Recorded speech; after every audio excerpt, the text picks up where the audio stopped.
여러분은 혹시 누군가에게 인생을 바꿀 만큼 큰 은혜를 받아본 적 있으신가요? 저는 있습니다. 그것도 제가 가장 힘들 때, 아무도 저를 돌아보지 않을 때 한 분이 제 곁에 계셨어요. 동네 작은 슈퍼를 운영하시던 78세 할머니였습니다. 그분은 제게 밥을 주셨고, 아플 때 약을 사주셨고, 명절엔 용돈도 쥐어주셨어요. 그리고 돌아가시면서 10억 원의 재산을 모두 저에게 물려주셨습니다. 할머니의 친자식들은 법정 싸움을 걸어왔고 저를 사기꾼이라고 몰아붙였죠. 하지만 진실은 따로 있었습니다.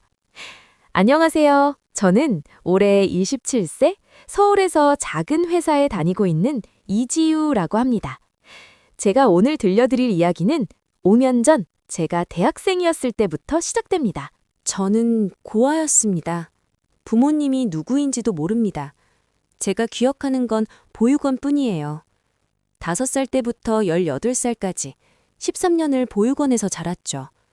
다른 아이들은 주말이면 부모님이 찾아오시거나 입양 가는 경우도 있었어요. 하지만 저는 한 번도 없었습니다. 왜 그랬는지는 모르겠어요. 그냥 운이 없었던 거겠죠. 고등학교 졸업하고 보육원을 나올 때 원장 선생님이 말씀하셨어요. 지우야, 세상은 험하단다. 하지만 네가 착하게 살면 언젠가 좋은 일이 생길 거야. 그때는 그 말이 무슨 뜻인지 몰랐어요. 대학은 장학금으로 갔습니다. 성적이 좋아서 전액 장학생으로 입학할 수 있었죠. 하지만 생활비는 제가 벌어야 했어요. 편의점 아르바이트, 전단지 돌리기, 주말엔 행사장 도우미까지 닥치는 대로 일했습니다. 그러다 보니 제대로 된 끼니를 챙기기 어려웠어요. 라면으로 끼니를 때우는 날이 많았고 가끔은 그곳조차 아까워서 거르기도 했습니다. 22살, 대학교 3학년 때였어요. 자취방 근처에 작은 슈퍼가 하나 있었습니다. 행복 슈퍼라는 간판이 걸려 있었는데 할머니 혼자 운영하시는 곳이었죠. 처음 간 건 라면을 사러 갔을 때였어요. 학생, 또 라면이야? 할머니가 물으셨습니다. 네, 빨리 먹을 수 있어서요. 라면만 먹으면 몸 망가져. 잠깐만 기다려. 할머니가 안쪽으로 들어가시더니 반찬통 몇 개를 들고 나오셨어요. 이거 가져가. 김치하고 멸치볶음, 계란말이. 아, 할머니, 괜찮습니다. 전 돈이... 돈 안 받아. 그냥 주는 거야. 청춘이 라면만 먹고 살면 되겠어? 그날 처음으로 누군가의 따뜻한 마음을 느꼈습니다. 보육원을 나온 후로는 처음이었어요. 그 후로 저는 자주 슈퍼에 들렀습니다. 처음에는 정말 물건을 사러 갔어요. 라면도 사고 우유도 사고 과자도 샀죠. 하지만 점점 할머니를 보러 가는 것 같았습니다. 할머니, 안녕하세요. 지효 왔어? 오늘은 뭐 사러 왔어? 우유 사러요. 그래. 요즘 공부는 잘 돼? 네, 괜찮아요. 그렇게 간단한 대화였지만 저한테는 큰 위로였어요. 누군가 제 이름을 불러주고 제 안부를 물어봐주는 것. 그게 얼마나 소중한지 그때 알았습니다. 할머니는 김순자 할머니였어요. 78세셨는데 혼자 슈퍼를 운영하고 계셨죠. 할머니, 가족은 안 계세요? 한 번은 제가 물어봤습니다. 있지, 아들이 둘 있어. 그럼 아들분들이 도와주시지 않아요? 도와줄 사람들이 아니야. 할머니의 표정이 순간 어두워지는 게 보였어요. 더 이상 묻지 못했습니다. 대학교 4학년 가을이었습니다. 그날 저는 몸이 정말 안 좋았어요. 새벽까지 편의점 알바를 하고 아침에는 학교 수업을 들었거든요. 잠을 거의 못 잤고 제대로 먹지도 못했죠. 오후쯤 되니까 어지러워서 걸을 수가 없었어요. 겨우겨우 자취방까지 돌아왔는데 문 열고 들어가자마자 쓰러졌습니다. 얼마나 지났을까요? 누가 제 이름을 부르는 소리가 들렸어요. 지우야! 지우야! 눈을 떠보니 할머니였습니다. 할머니? 아이고, 정신 차렸구나. 깜짝 놀랐잖아. 어떻게 여기... 네가 오늘 슈퍼에 안 오길래 이상해서 왔지. 근데 문이 열려 있고 네가 쓰러져 있더라고. 할머니가 제 이마를 만져보셨어요. 열이 펄펄 끓는구나. 병원 가야겠어. 괜찮아요. 그냥 쉬면. 무슨 소리야. 일어나. 병원 가자. 할머니가 저를 부축해서 병원까지 데려가 주셨어요. 78세 할머니가 22살 청년을 부축하는 게 쉽지 않았을 텐데 할머니는 꿋꿋하게 저를 데려가 주셨습니다. 병원에서는 과로와 영양실조라고 했어요. 요즘 제대로 못 드셨나 봐요. 링거 맞고 약 처방해 드릴게요. 링거를 맞는 동안 할머니가 옆에 앉아 계셨어요. 지우야. 네, 할머니? 너 왜 이렇게까지 무리하면서 사니? 돈을 벌어야 해서요. 생활비도 있고 등록금도. 등록금은 장학금 받는다며? 네, 근데 생활비는 제가 벌어야 해요. 가족은? 없어요. 할머니가 한참을 말이 없으시더니 제 손을 잡으셨어요. 지우야, 힘들지? 그 한마디에 눈물이 났어요. 참고 있었던 게 터진 것 같았습니다. 네, 힘들어요. 그래, 그럴 수 있지.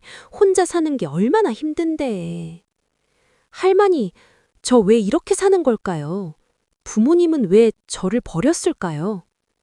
지우야, 세상에 버려진 사람은 없어. 다 이유가 있는 거야. 무슨 이유요? 그건 나중에 알게 될 거야. 할머니의 눈빛이 이상했어요. 뭔가 말하고 싶은데 참고 계신 것 같았습니다. 그날 이후로 할머니는 더욱 저를 챙겨주셨어요. 매일 아침 슈퍼에 들르면 도시락을 싸주셨고 저녁에는 반찬을 챙겨주셨죠. 할머니, 이러시면 제가 너무 미안해요. 뭐가 미안해. 나도 좋아서 하는 거야. 그래도 지우야, 네가 잘 되는 게 할머니 소원이야. 알았지? 할머니의 그 말이 참 이상했어요. 마치 제가 할머니의 가족인 것처럼 대해주시는 거예요. 그해 겨울, 설날이었습니다. 다른 학생들은 다 고향에 내려갔지만 저는 갈 곳이 없었어요. 자취방에 혼자 있었는데 할머니한테서 전화가 왔습니다. 지우야, 뭐해?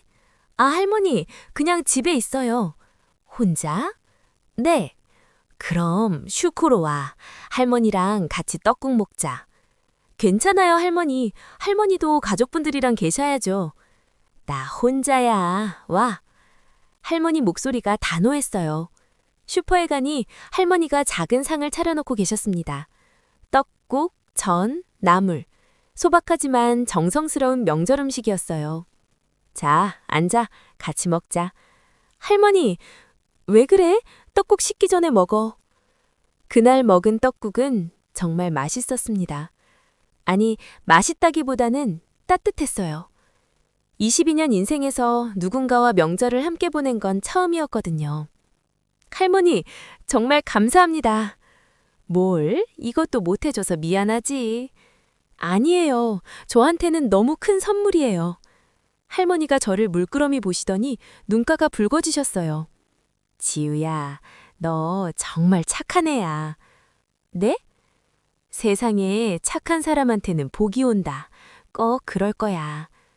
그날 할머니가 봉투 하나를 주셨어요. 이거 뭐예요? 세뱃돈. 할머니, 전 너무 커서. 나이가 뭐가 중요해. 받아. 봉투를 열어보니 10만 원이 들어있었어요. 슈퍼 하루 매출이 그것도 안 될 텐데 할머니가 그 돈을 저한테 주신 거예요. 할머니, 이거 너무 많아요. 많긴. 맛있는 거 사 먹어. 저는 그 돈을 쓸 수가 없었어요. 할머니 마음이 너무 고마워서 그냥 방 서랍에 소중히 넣어뒀습니다. 봄이 되고 여름이 지나고 가을이 왔습니다. 제 생일이 다가왔어요. 10월 15일. 보육원에서 정해준 생일이었죠. 정확한 생일은 아무도 모르니까요. 생일 당일 슈퍼에 들렀습니다. 할머니, 안녕하세요. 지우, 오늘 생일이지? 네? 어떻게 아세요? 지난번에 네가 말했잖아. 저는 그런 적이 없는데 할머니가 어떻게 아셨을까요? 잠깐만 기다려. 할머니가 안으로 들어가시더니 작은 케이크를 들고 나오셨어요. 생일 축하해, 지우야. 할머니, 촛불 켜야지. 몇 개더라? 23? 22이요. 아, 맞다. 22. 할머니가 촛불 22개를 꽂으셨어요. 자, 소원 빌어. 저는 눈물을 참을 수가 없었어요. 22년 인생에서 생일 케이크를 받은 건 처음이었거든요. 할머니, 정말 감사합니다. 괜찮아. 빨리 소원 빌어. 촛불 꺼지겠어. 저는 눈을 감고 소원을 빌었습니다. 할머니가 오래오래 건강하시게 해주세요. 촛불을 불고 케이크를 자르는데 할머니가 말씀하셨어요. 지우야, 넌 정말 좋은 사람이 될 거야. 네? 할머니가 보장해. 넌 행복하게 살 거야. 그 말이 왜 그렇게 마음에 남았는지 모르겠어요. 대학교 4학년 겨울, 취업 준비로 바쁜 시기였습니다. 며칠 동안 슈퍼에 못 갔었어요. 그러다 일주일 만에 갔는데 슈퍼 문이 닫혀 있었습니다. 이상했어요.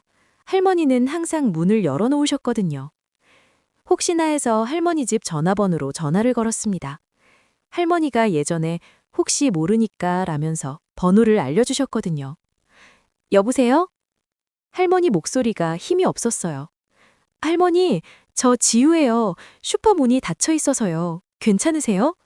아, 지우야, 미안해. 할머니가 좀 아파서 못 나갔어. 어디 아프세요? 병원은 가셨어요? 응, 갔다 왔어. 괜찮아. 목소리가 전혀 괜찮지 않았어요. 할머니, 지금 어디 계세요? 제가 갈게요. 아니야, 괜찮아. 주소 알려주세요. 결국 할머니한테 주소를 받고 그쪽으로 갔습니다. 슈퍼 뒤쪽에 있는 작은 집이었어요. 문을 두드리니 할머니가 나오셨는데 얼굴이 많이 수척해져 있었습니다. 할머니, 지우야, 왜 왔어? 바쁠 텐데. 할머니 걱정돼서요. 뭐가 아프세요? 그냥 나이 들어서 그래. 괜찮아. 하지만 전혀 괜찮아 보이지 않았어요. 병원에서 뭐라고 하셨어요? 그냥 검사를 좀 더 해봐야 한대. 어떤 검사요? 할머니가 한참을 망설이시더니 작게 말씀하셨어요. 췌장에 뭔가 있대. 심장이 철렁했습니다. 그럼 큰 병원에 가보셔야죠. 응, 다음 주에 가기로 했어. 혼자 가시게요? 응, 안 돼요. 제가 같이 갈게요. 할머니가 더 중요해요. 다음 주 저는 할머니와 함께 대학병원에 갔습니다. 정밀 검사를 받고 일주일 후에 결과를 들으러 갔죠. 의사 선생님의 표정이 좋지 않았어요. 보호자분이세요? 네, 저 손자예요. 거짓말이었지만 그렇게 말할 수밖에 없었습니다. 췌장암 3기입니다. 수술이 어려운 상태고요. 그 순간부터 의사 선생님 말이 귀에 들어오지 않았습니다. 췌장암 3기, 수술 불가. 얼마나 살 수 있나요? 제가 물었습니다. 적극적으로 치료하면 1년 정도. 1년. 할머니가 제 손을 꼭 잡으셨어요. 지우야, 괜찮아. 할머니 나이가 몇인데 이제 갈 때도 됐지. 할머니, 울지 마. 할머니는 괜찮아.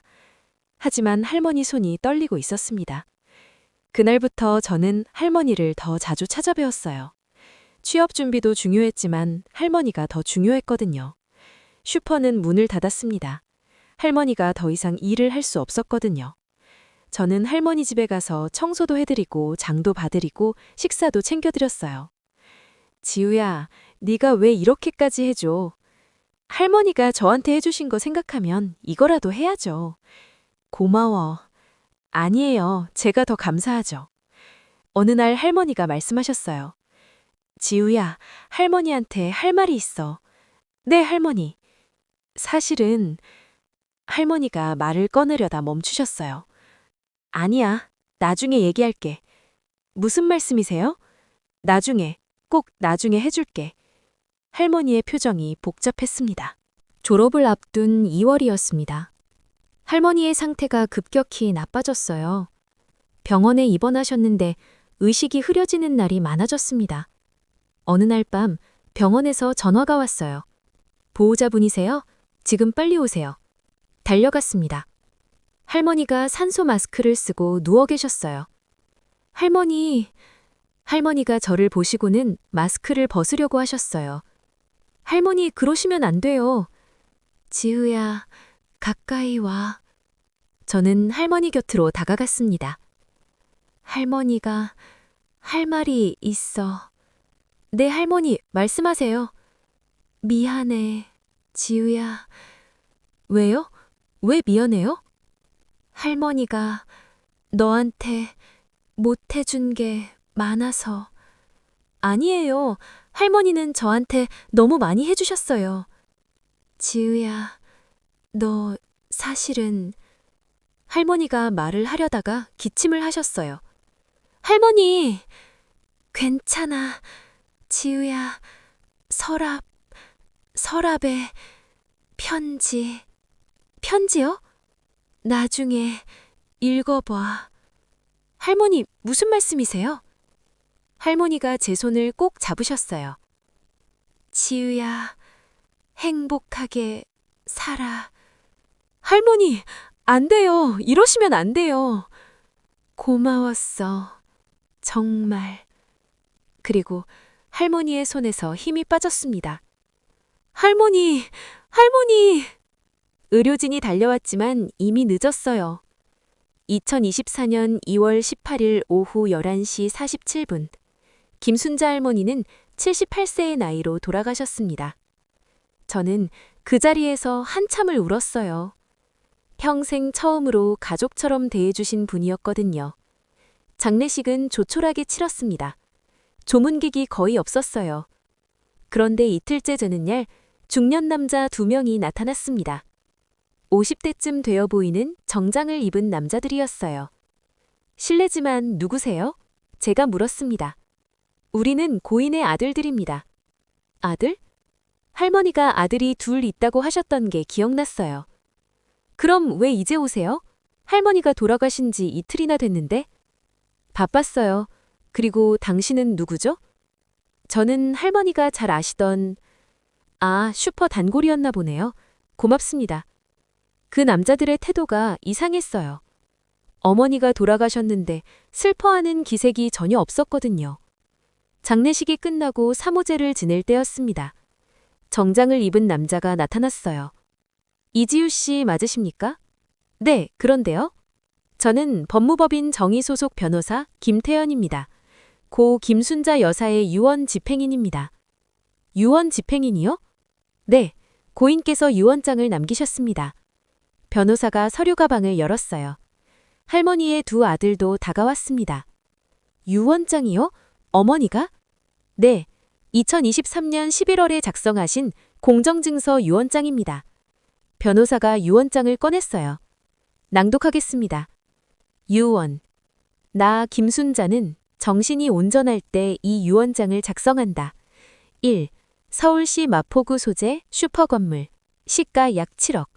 2. 예금 및 적금 약 3억. 3. 기타 동산 일체. 위 재산 전부를 이지우에게 상속한다. 아들 김민수, 김민호에게 아무것도 상속하지 않는다. 이유는 별도 봉투에 담긴 편지에 적어두었다. 순간 그 자리가 조용해졌습니다. 할머니의 2 아들이 동시에 소리를 질렀어요.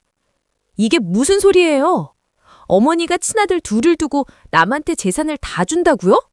말도 안 됩니다. 이건 무효예요. 변호사가 침착하게 말했습니다. 공정증서 유언장입니다. 법적 효력이 있습니다. 이 사람이 어머니를 속인 거예요. 돈을 노리고 접근한 거라고요. 김민수라는 사람이 저를 가리키며 소리쳤어요. 저는 그런 적 없습니다. 거짓말. 당신 같은 사기꾼 때문에 어머니가. 김민수 씨, 진정하십시오. 변호사가 말렸습니다. 고인께서 남긴 편지가 있습니다. 읽어드릴까요? 읽어보세요. 변호사가 봉투를 열었습니다. 내 2 아들에게. 너희는 40년 전 내가 시댁에서 쫓겨날 때 나를 도와주지 않았다. 시어머니가 나를 때리고 시아버지가 나를 내쫓을 때 너희는 그저 지켜만 보았다. 내가 돈이 없다고, 재산이 없다고 너희는 나를 부끄러워했다. 40년 동안 한 번도 찾아오지 않았고 전화 한 통 하지 않았다. 내가 수포를 하며 근근히 살아가는 동안 너희는 한 번도 돌아보지 않았다. 하지만 지우는 달랐다. 아무 이유 없이 나를 따뜻하게 대해주었다. 아플 때 곁에 있어 주었다. 외로울 때 함께 해주었다. 혈연보다 소중한 것이 있다. 그것은 마음이다. 지우에게 모든 것을 준다. 어머니. 편지를 다 읽고 나자 두 아들의 얼굴이 하얗게 변했습니다. 이건 말도 안 돼요. 어머니가 40년 동안 연락을 안 하셨잖아요. 거짓말입니다. 김민호가 변호사에게 따졌어요. 저희 어머니가 시댁에서 쫓겨나셨다는 게 무슨 소리예요? 변호사가 또 다른 서류를 꺼냈습니다. 고인의 과거 기록입니다. 1985년 김순자 여사는 당시 재벌가 며느리였습니다. 뭐라고요?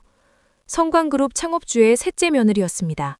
하지만 시댁과의 갈등으로 쫓겨났고 두 아들의 양육권도 빼앗겼죠. 저도 놀랐습니다. 할머니가 재벌가 며느리였다고요? 그 후 40년 동안 혼자 살아오셨습니다. 두 아들분은 성광그룹 회장의 손자로 자라셨고요. 김민수와 김민호가 입을 다물지 못했습니다. 그럼 우리 친할머니가... 네, 김순자 여사입니다. 하지만 당신들은 할머니의 존재조차 모르고 자랐겠죠. 시댁에서 숨겼을 테니까요. 변호사가 저를 봤어요. 이지우 씨, 고인께서 당신에게 남긴 편지도 있습니다. 저한테요? 변호사가 또 다른 봉투를 건넸습니다. 손이 떨렸어요. 봉투를 열고 편지를 읽었습니다. 사랑하는 지우야, 이 편지를 읽고 있다면 할머니는 이미 떠났겠구나. 지우야, 할머니가 너한테 미안한 게 하나 있어. 사실 할머니는 네가 누군지 처음부터 알고 있었단다. 너는 40년 전 할머니가 잃어버린 손녀야. 할머니가 시댁에서 쫓겨날 때 너의 엄마, 할머니의 딸이 임신 중이었어. 시댁에서는 딸이 낳은 아이를 인정하지 않았고 결국 네 엄마는 너를 낳고 세상을 떠났단다. 할머니는 너를 데려가고 싶었지만 그럴 형편이 안 됐어. 그래서 보호건에 맡길 수밖에 없었지. 평생 미안했단다. 5년 전 네가 슈퍼에 처음 왔을 때 할머니는 알아봤어. 네가 할머니 손녀라는 걸. 너는 네 엄마를 꼭 닮았거든. 그래서 할머니가 너를 챙긴 거야. 손녀니까. 미안해 지우야. 진작 말했어야 했는데. 할머니가 너한테 해줄 수 있는 건 이것밖에 없구나. 부디 이 재산으로 행복하게 살아다오. 할머니는 너를 사랑한단다. 할머니. 편지를 읽는 동안 눈물이 멈추지 않았습니다. 할머니가 제 친할머니였다고요?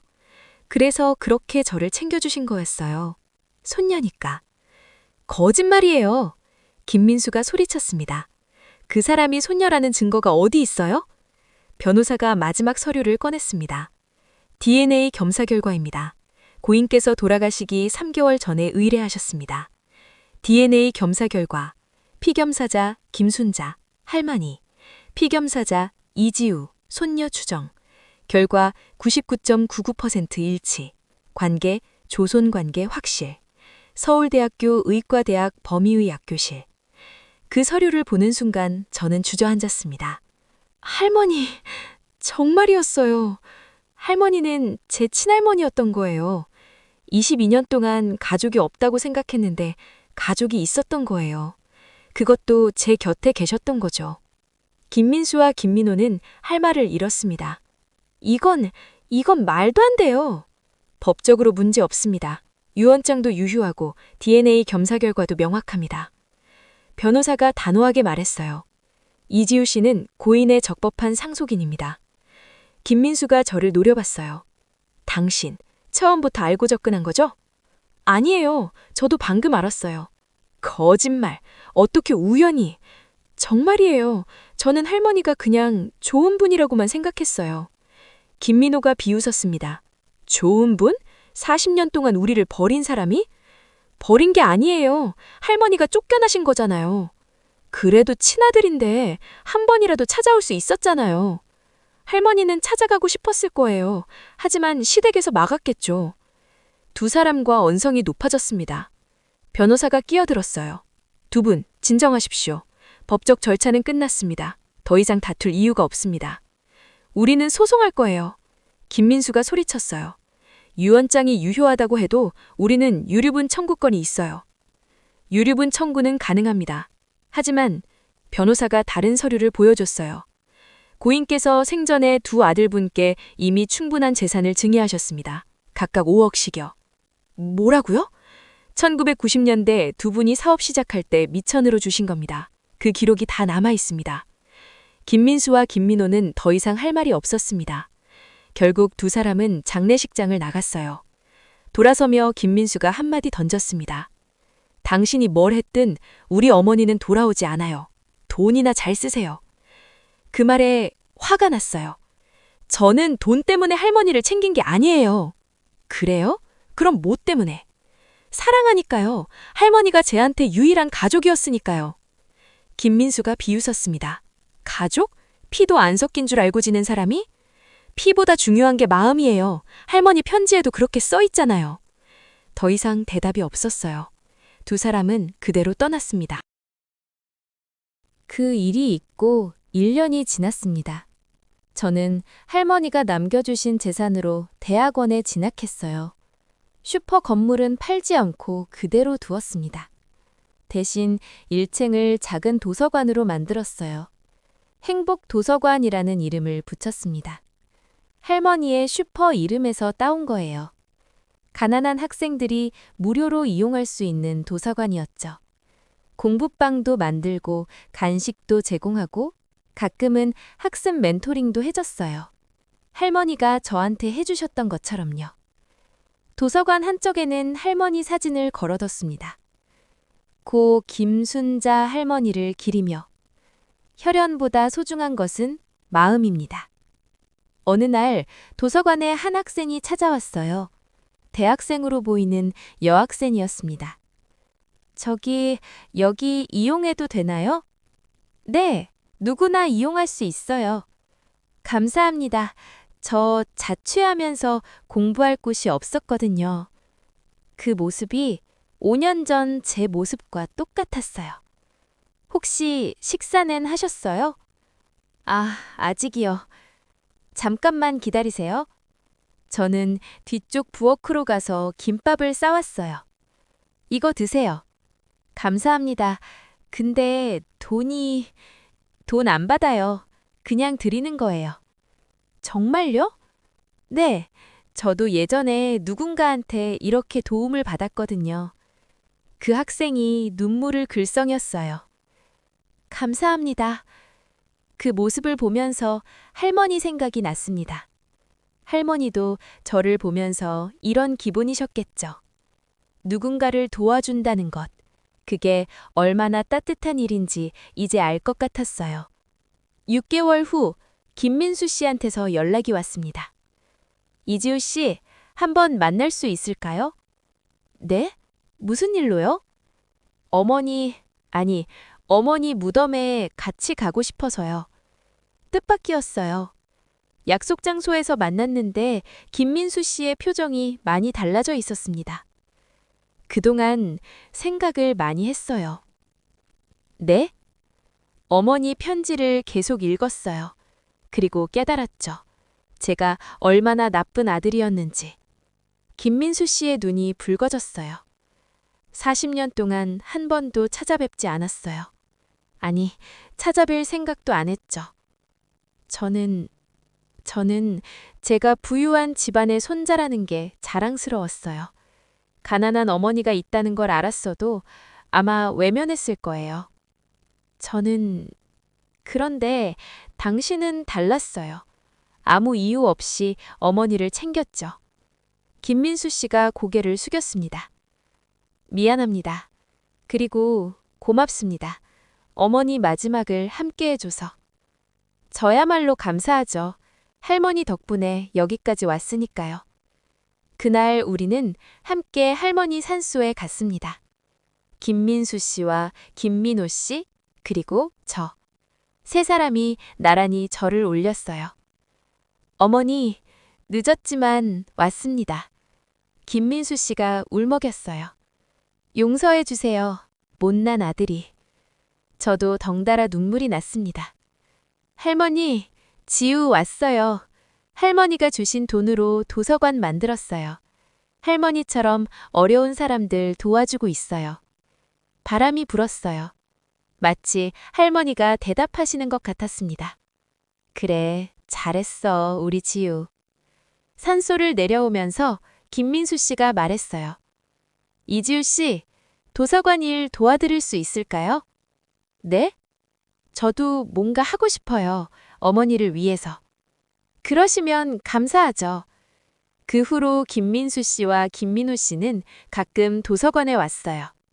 책도 기증하고 학생들 멘토링도 도와주고 운영비도 지원해 주었습니다. 처음에는 어색했지만 점점 가까워졌어요. 어느 날 김민수 씨가 말했습니다. 이지우 씨, 우리 가족이라고 불러도 될까요? 네? 법적으로는 우리가 삼촌이잖아요. 물론 저희가 그럴 자격이 있는지는 모르겠지만. 저는 웃었어요. 할머니가 기뻐하실 것 같아요. 정말요? 네. 할머니는 가족이 화목하길 바라셨을 거예요. 그렇게 저는 가족을 얻었습니다. 22년 동안 혼자였던 제가 이제는 가족이 생긴 거예요. 지금은 2025년입니다. 저는 25살이 되었고 대학원을 졸업해서 사회복지사로 일하고 있어요. 행복도서관은 지역 명소가 되었습니다. 매일 수십 명의 학생들이 찾아와서 공부하고 책을 읽고 꿈을 키워요. 김민수 삼촌과 김민호 삼촌은 이제 제 진짜 가족이 되었어요. 명절마다 함께 모여서 할머니 산소에 가고 제사도 함께 지냅니다. 어제는 할머니 기일이었어요. 세 사람이 함께 산소에 갔습니다. 할머니, 지우 잘 지내고 있어요. 삼촌들도 잘 지내고 있고요. 어머니, 이제 우리 셋이 가족이 됐어요. 늦었지만 어머니가 바라시던 대로요. 어머니, 감사합니다. 지우를 보내주셔서. 바람이 불었어요. 따뜻한 바람이었습니다. 할머니가 웃고 계신 것 같았어요. 그래, 다들 잘하고 있구나. 할머니가 너희를 사랑한단다. 가족이란 뭘까요? 피를 나눈 사이일까요? 아니면 마음을 나눈 사이일까요? 저는 이제 압니다. 진짜 가족은 마음으로 이어진 사람들이라는 걸요. 할머니는 저와 피가 이어져 있었지만 그걸 알기 전부터 저를 가족처럼 대해주셨어요.